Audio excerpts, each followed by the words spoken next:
baik. Shalom saudaraku, umat Tuhan yang diberkati Tuhan. Kita bersyukur pada pagi hari ini kita boleh berkumpul di tempat ini. Kita boleh bersama-sama menaikkan ucapan syukur kita di hadapan hadirat Tuhan pada pagi hari ini. Mari umat Tuhan, Engkau siapkan hati dan pikiranmu untuk memuji dan memuliakan akan nama Tuhan. Haleluya,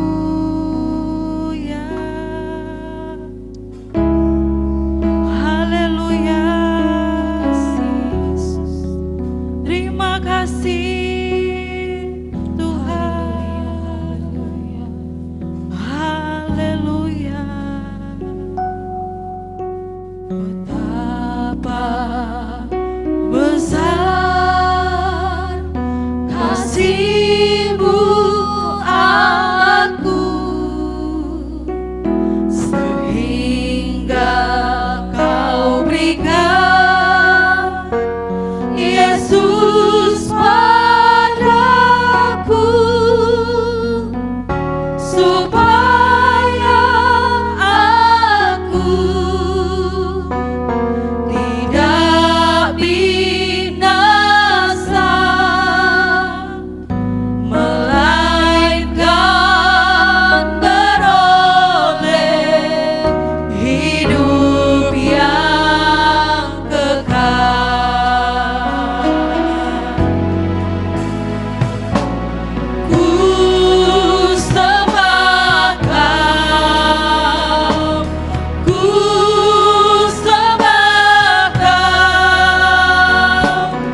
Engkau Allah yang layak kami tinggikan.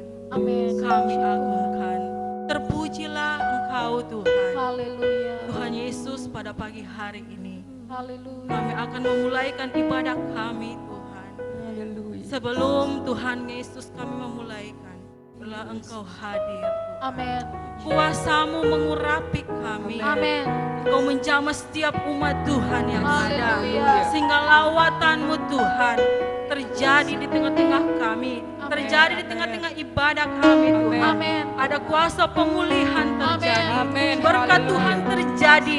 Memberkati Haleluya. setiap umat Tuhan yang beribadah pada pagi hari ini. Terpuji bagi nama-Mu Tuhan. Kami mulaikan ibadah kami hanya di dalam nama Tuhan Yesus. Kami berdoa. Haleluya. Amin. Haleluya. Haleluya. Haleluya. Haleluya. Haleluya. Tuhan Yesus baik. Mari umat Tuhan, kita mau bersorak bagi Tuhan. Kita mau katakan bahwa sebab Dia hidup ada hari esok. Haleluya.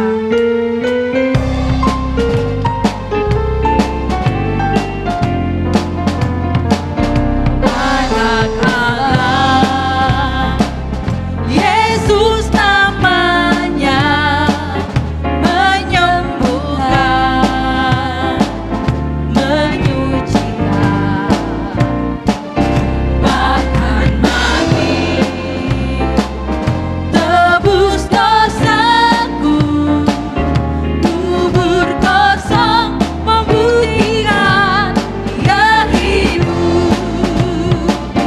Sebabnya hidup, ada hari esok. Sebabnya hidup, ku tak gentar, karena ku tahu Dia pegang hari esok. Hidup jadi berarti sebab Dia hidup.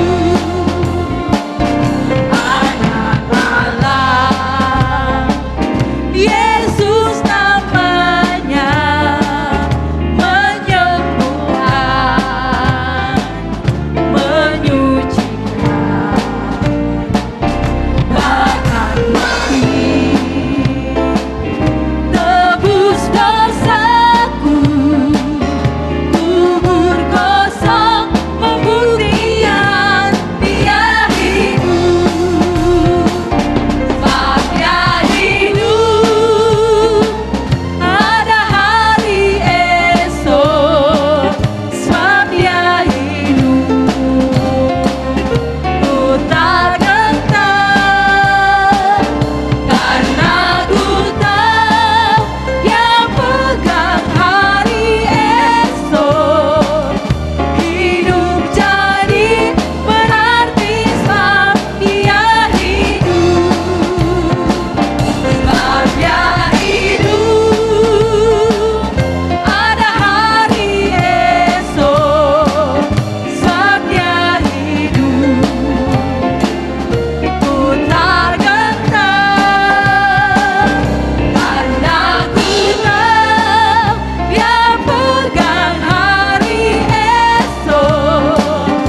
Hidup jadi berarti sebab Dia hidup. Hidup jadi berarti sebab Dia hidup.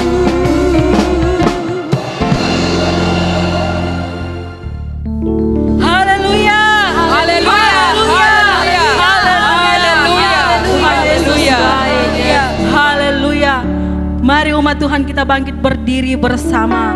Kita mau memuji Tuhan. Kita mau bersorak bagi Tuhan. Sebab hanya Dia yang layak ditinggikan. Haleluya. Mari umat Tuhan kita mau nyanyikan pujian yang berkata, rayakan Yesus rayakan. Haleluya.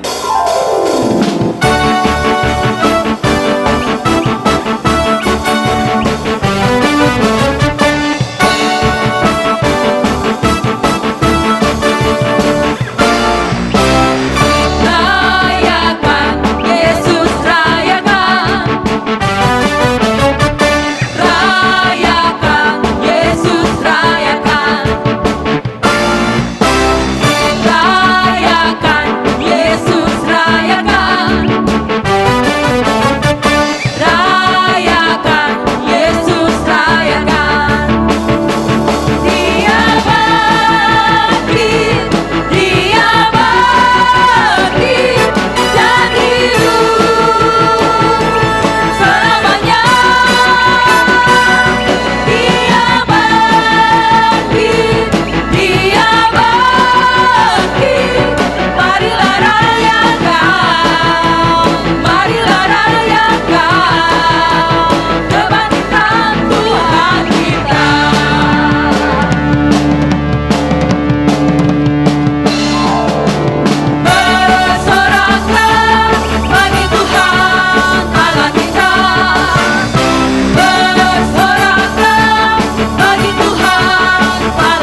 akan duduk kembali. Mari kita siapkan hati kita untuk mendengarkan kebenaran firman Tuhan. Karena hanya lewat firman Tuhan yang memberikan kekuatan kepada iman kita. Hanya firman Tuhan yang akan melindungi kita. Janji Tuhan ya dan amin. Terima kasih Tuhan. Terima kasih Bapak. Terima kasih Yesus. Mari umat Tuhan, kita mau nyanyikan pujian ini. Firman-Mu ya dan amin. Haleluya. Terima kasih Tuhan. Firman-Mu ya dan amin. Janji-Mu menopangku,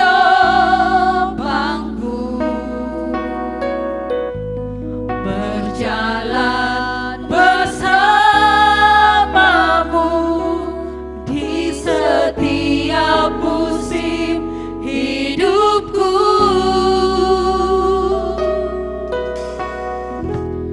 Firman-Mu ya dan amin. Janji-Mu menopangku, berjalan bersamamu di setiap musim hidupku.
Terima kasih Tuhan.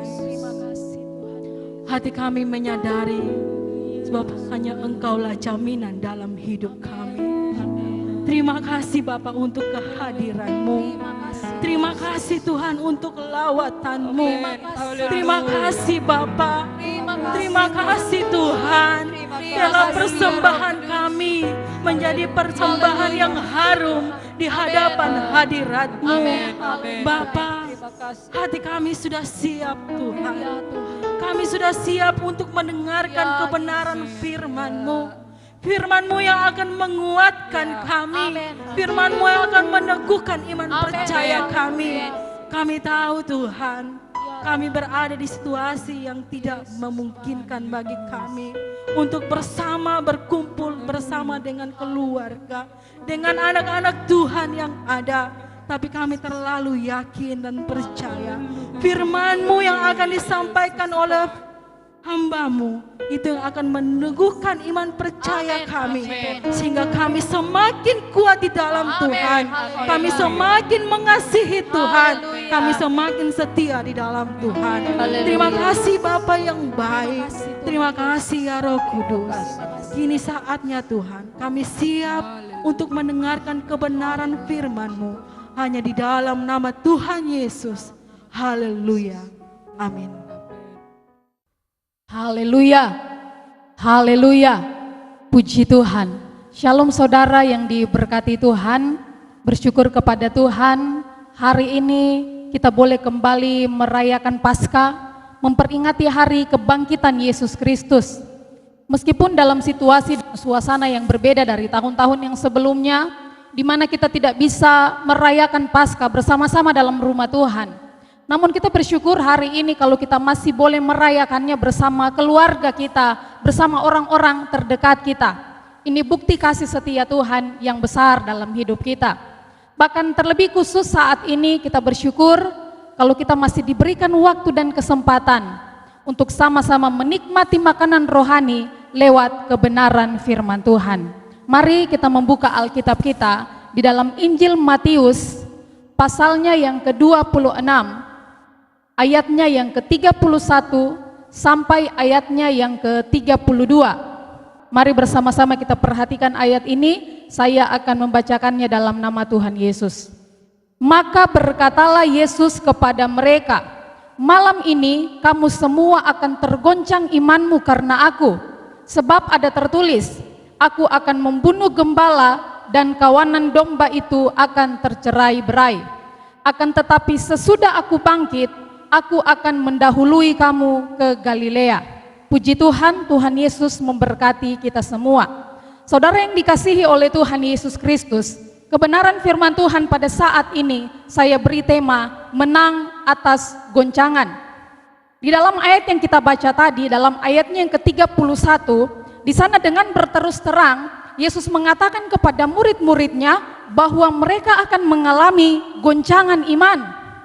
Dan dari sana kita bisa menarik satu kesimpulan bahwa setiap pengikut Yesus atau setiap orang-orang percaya itu pun akan mengalami yang namanya goncangan. Tidak ada satupun di antara kita yang kebal terhadap goncangan. Kita bisa melihat murid-murid Yesus, mereka yang begitu dekat dengan Yesus, mereka yang melihat langsung perbuatan-perbuatan ajaib yang dilakukan Yesus, mereka pun mengalami goncangan.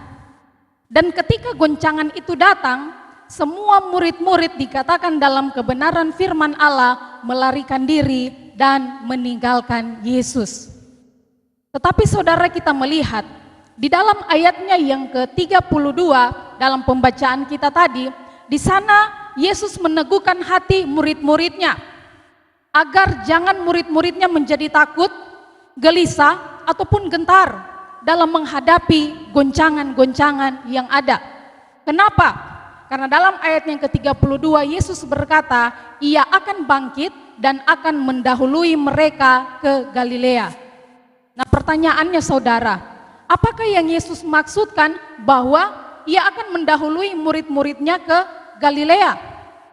Saat ini sebelum kita membahas hal ini, mari kita melihat terlebih dahulu bagaimana keadaan murid-murid ketika mereka mengalami goncangan sebelum Yesus disalibkan dan bangkit. Di dalam Injil Markus pasalnya yang ke-14, ayatnya yang ke-43 sampai ayatnya yang ke-52, kita bisa melihat di sana dicatat ketika Yesus ditangkap. Peristiwa bagaimana ketika Yesus ditangkap. Dan kita bisa melihat di sana bahwa semua murid-muridnya pada akhirnya meninggalkan dia dan melarikan diri. Tidak ada satupun dari antara mereka yang bertahan. Ketika goncangan itu datang, Alkitab berkata mereka semua lari meninggalkan Yesus. Ini yang terjadi dengan murid-murid Yesus pada saat itu. Mereka mengalami kegoncangan iman. Mengapa? Karena Yesus yang mereka harapkan itu akan menyelamatkan mereka, pada akhirnya mereka menyaksikan sendiri ia harus ditangkap, kemudian disalibkan dan pada akhirnya harus mati. Dan pada saat itu semua murid-murid kehilangan pengharapan. Saudara yang dikasihi Tuhan, saya katakan tadi di awal bahwa kita pun sebagai pengikut Yesus itu juga akan mengalami yang namanya goncangan. Tetapi pertanyaannya adalah, apakah kita akan menang terhadap goncangan itu atau sebaliknya kalah? Saya percaya tentunya semua kita yang mendengarkan firman Tuhan pada saat ini, kita semua ingin menjadi orang-orang yang menang atas goncangan. Untuk itu saat ini lewat kebenaran firman Tuhan, mari kita mau belajar lewat murid-murid Yesus. Yang pertama, kita melihat murid Yesus yang pertama yaitu Yudas Iskariot. Dari ke-12 murid Yesus, orang pertama yang digoncang adalah Yudas. Nah, kita lihat goncangan apa yang dialami oleh Yudas. Mari kita melihat dalam Injil Matius pasalnya yang ke-26, ayatnya yang ke-14. Injil Matius pasal 26, kita lihat ayatnya yang ke-14 sampai ayatnya yang ke-16, dikatakan di sana. Kemudian pergilah seorang dari ke-12 murid itu yang bernama Yudas Iskariot kepada imam-imam kepala. Ia berkata, "Apa yang hendak kamu berikan kepadaku supaya aku menyerahkan dia kepada kamu?" Mereka membayar 30 uang perak kepadanya. Dan mulai saat itu ia mencari kesempatan yang baik untuk menyerahkan Yesus. Nah, saudara, yang pertama kita lihat Yudas Iskariot. Yudas ini digoncang lewat uang. Ia tidak bertahan hingga pada akhirnya ia mengkhianati Yesus di Taman Getsemani.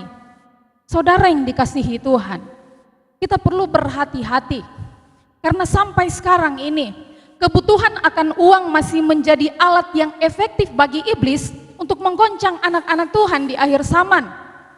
Sehingga Alkitab dengan jelas mengatakan bahwa akar dari segala kejahatan adalah cinta uang. Jangan sampai hanya karena uang saudara kalah terhadap goncangan dan pada akhirnya meninggalkan Yesus. Selanjutnya saudara, yang kedua, murid yang kedua yaitu Petrus. Kita lihat goncangan apa yang dialami oleh Petrus. Mari kita buka lagi di dalam Injil Matius pasalnya yang ke-26, ayatnya yang ke-33 sampai 35 berkata di sana, Petrus menjawabnya, "Biarpun mereka semua tergoncang imannya karena engkau, aku sekali-kali tidak." Yesus berkata kepadanya, "Aku berkata kepadamu, sesungguhnya malam ini sebelum ayam berkokok, engkau telah menyangkal aku 3 kali. Kata Petrus kepadanya, "Sekalipun aku harus mati bersama-sama engkau, aku takkan menyangkal engkau." Semua murid yang lain pun berkata demikian juga. Nah, saudara, dari ayat ini kita bisa melihat di sana bahwa sebelum segala sesuatunya terjadi, Yesus telah menubuatkan goncangan yang akan dialami oleh Petrus. Namun kita melihat di sana bahwa Petrus kalah terhadap goncangan, sehingga pada akhirnya ia harus menyangkal Yesus. Mengapa? Dalam ayat yang kita baca tadi, kita bisa melihat bahwa Petrus adalah tipe murid Yesus yang sombong rohani. Ia merasa dirinya paling rohani, ia merasa dirinya paling hebat dibanding murid-murid yang lain. Ketika Tuhan memperingatkan Petrus, seharusnya Petrus berdoa dan meminta agar Yesus menolong dan menguatkan dia. Tetapi sebaliknya kita melihat dia merasa bahwa dirinya mampu, dia merasa bahwa dirinya hebat. Sehingga pada akhirnya Petrus tidak sanggup mengalahkan perasaan takut dalam dirinya.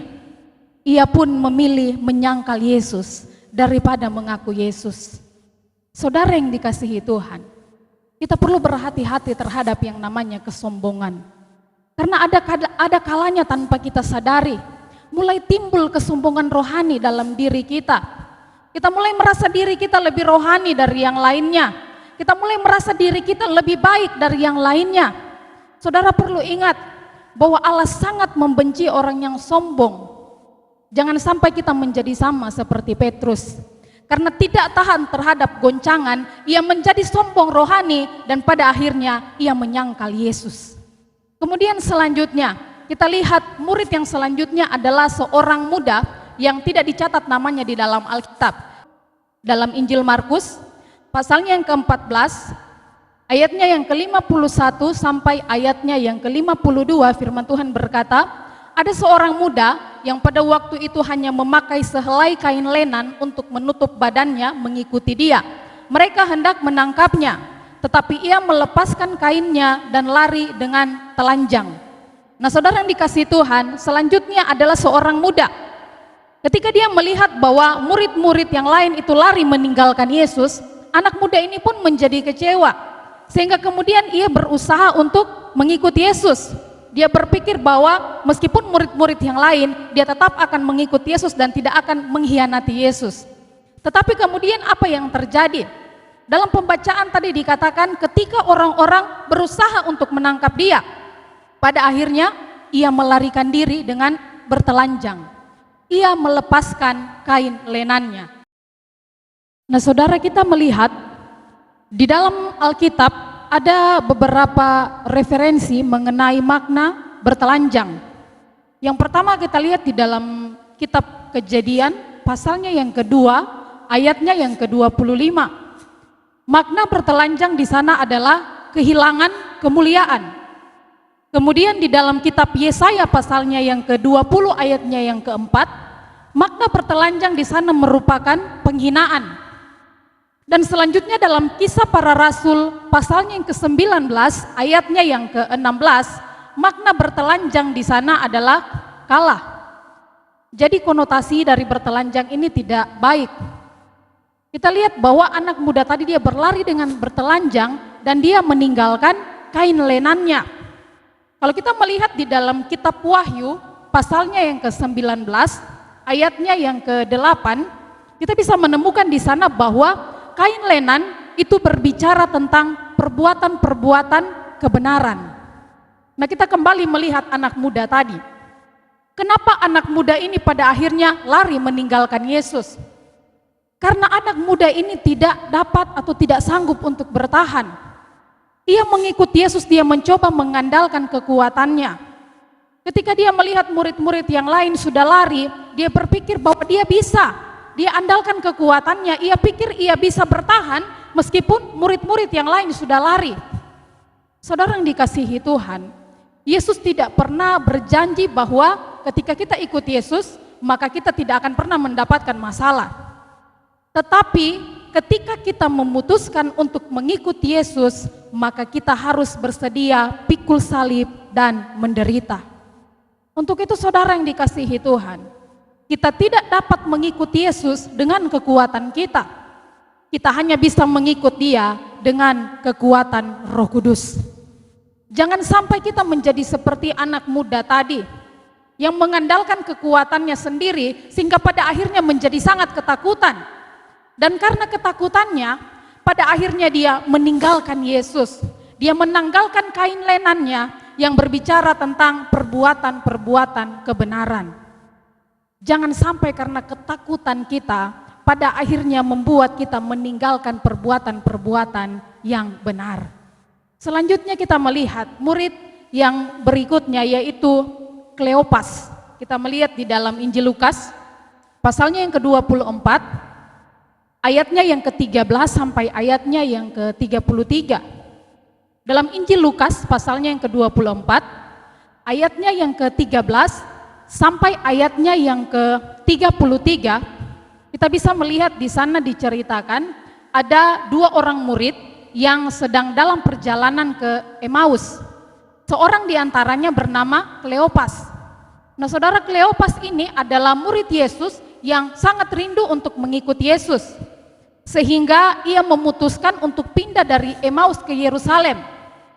Tetapi ketika ia melihat bahwa Yesus harus disalibkan, Kleopas pun mengalami goncangan. Sehingga pada akhirnya ia meninggalkan Yesus dan kembali dari Yerusalem ke Emmaus. Nah, kita melihat saudara, mengapa Kleopas ini meninggalkan Yesus ketika mengalami goncangan. Kalau kita melihat dalam Injil Lukas tadi pasal 24, kita lihat ayatnya yang ke-25. Lalu ia berkata kepada mereka, ia di sini adalah Yesus dan mereka di sana adalah Kleopas bersama temannya. Lalu ia berkata kepada mereka, hai kamu orang bodoh, betapa lambannya hatimu sehingga kamu tidak percaya segala sesuatu yang telah dikatakan para nabi.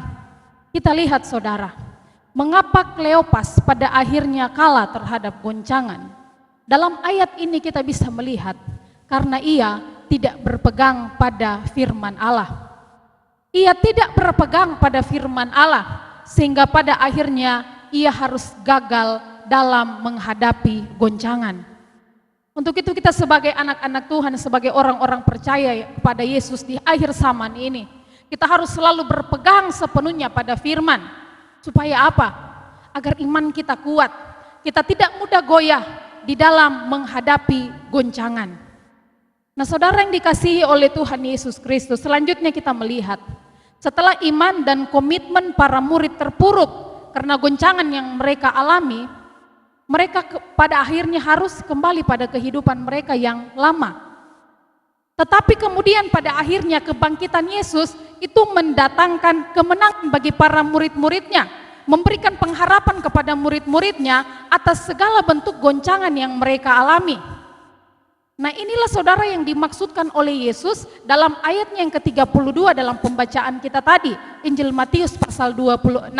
Kembali kita lihat.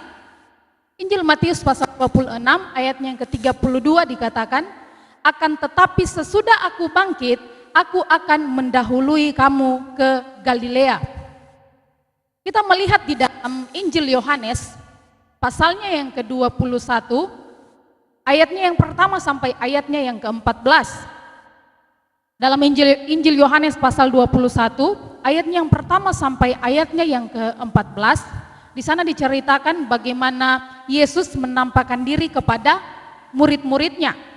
Kita melihat di sana, saat itu murid-muridnya dikatakan sedang menangkap ikan, tetapi mereka tidak mendapat seekor ikan pun. Dan ternyata Yesus sudah mendahului murid-muridnya ke Galilea dan menunggu mereka di pantai Danau Tiberias. Dan dalam kisah ini di sana kita bisa melihat Yesus memberkati murid-muridnya dengan berkat jasmani. Jala yang tadinya kosong itu dipenuhi dengan ikan. Bukan hanya berkat jasmani yang diterima oleh murid-murid, tetapi terlebih berkat rohani. Kebangkitan Yesus itu memulihkan keadaan mereka yang saat itu sudah putus asa, sudah kehilangan pengharapan akibat goncangan yang membuat mereka terpuruk. Saudara yang dikasihi Tuhan, hari-hari ini kita pun sebagai anak-anak Tuhan sementara menghadapi goncangan iman. Secara khusus dengan apa yang terjadi di bangsa kita saat ini. Dengan adanya virus corona yang melanda bangsa kita, membuat banyak orang menjadi takut, menjadi khawatir dan menjadi gelisah. Tidak terkecuali anak-anak Tuhan menjadi takut dengan suasana, dengan keadaan yang terjadi hari-hari ini. Tetapi firman Tuhan hari ini datang dalam kehidupan kita, mengingatkan kita supaya kita tidak perlu takut terhadap goncangan apapun yang kita alami saat ini. Kenapa kita tidak perlu takut? Karena Yesus sudah bangkit, amin. Dia bangkit dan memberikan kemenangan bagi saya dan saudara. Murid-murid pun mengalami goncangan yang hebat, mengalami goncangan yang luar biasa. Mereka semua kalah terhadap goncangan, mereka semua pada akhirnya harus terpuruk. Tetapi kebangkitan Yesus memulihkan keadaan mereka. Kebangkitan Yesus pada akhirnya memberikan pengharapan yang baru dalam hidup mereka. Oleh sebab itu saudara yang mendengarkan firman Tuhan pada saat ini, sekali lagi saya mau katakan, jangan kita takut terhadap goncangan-goncangan apapun yang kita alami hari-hari ini. Jangan kita gelisah ataupun tawar hati, karena Yesus sudah bangkit. Dia memberikan kehidupan, memberikan pengharapan, memberikan kekuatan bagi saya dan saudara. Kita tidak perlu takut sebab Yesus hidup. Mari katakan pada orang-orang yang ada di kiri dan kananmu, jangan takut sebab Yesus hidup. Haleluya, puji Tuhan. Tuhan Yesus begitu baik dalam kehidupan kita. Mari kita terus menjadi anak-anak Tuhan yang mengasihi Tuhan, yang terus mengandalkan Tuhan dalam segala sesuatu. Berkat-berkat yang luar biasa menjadi bagian saya dan saudara. Tuhan Yesus memberkati kita semua. Haleluya. Haleluya. Haleluya. Haleluya. Terima kasih Tuhan. Terima kasih Bapa untuk firman-Mu yang menguatkan iman percaya kita pada pagi hari ini. Terima kasih Tuhan. Terima kasih Yesus. Kami mau nyatakan bahwa Engkau ada di dalam hidup kami. Haleluya. Mari umat Tuhan, kita mau nyanyikan pujian ini. Di telapak tangan-Mu tertulis namaku, di dalam genggaman-Mu seluruh hidupku. Sungguh bangga ku punya Bapa seperti-Mu, yang tak pernah melupakanku.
Haleluya, haleluya, haleluya.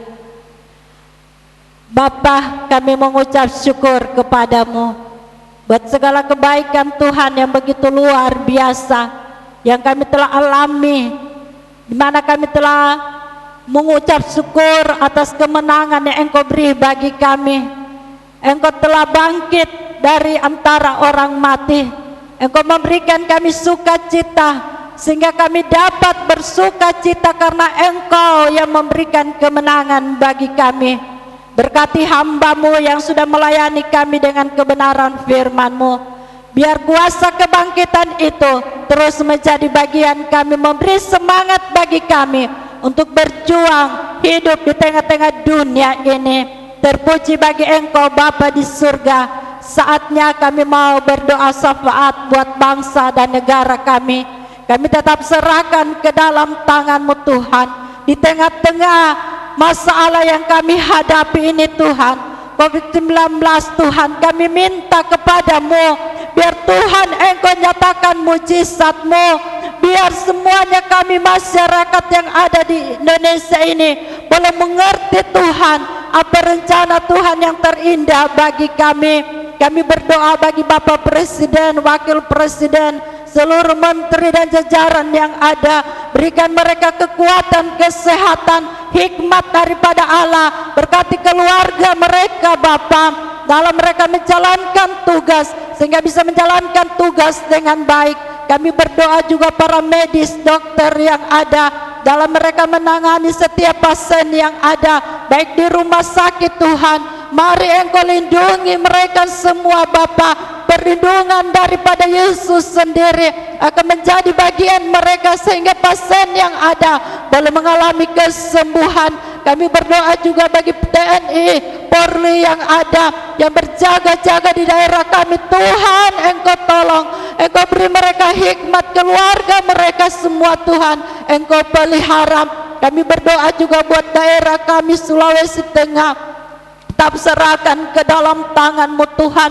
Mari Engkau tolong, Engkau bela kami Bapa. Kau nyatakan mujizat-Mu. Daerah kami Morowali Utara kami serahkan ke dalam tangan-Mu.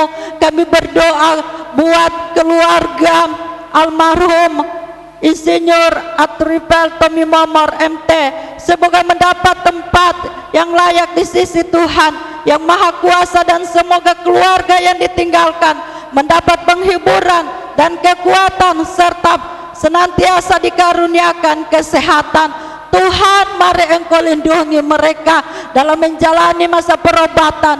Kami yakin dan percaya Tuhan tetap akan membela mereka. Kuatkan iman mereka untuk terus berharap kepada Engkau. Kami berdoa juga buat wakil bupati kami Tuhan, bahkan camat, kepala desa yang ada di Morowali Utara ini. Beri mereka hikmat, akal budi daripada Engkau sendiri. Keluarga mereka juga Tuhan Engkau lindungi dan Engkau berkati.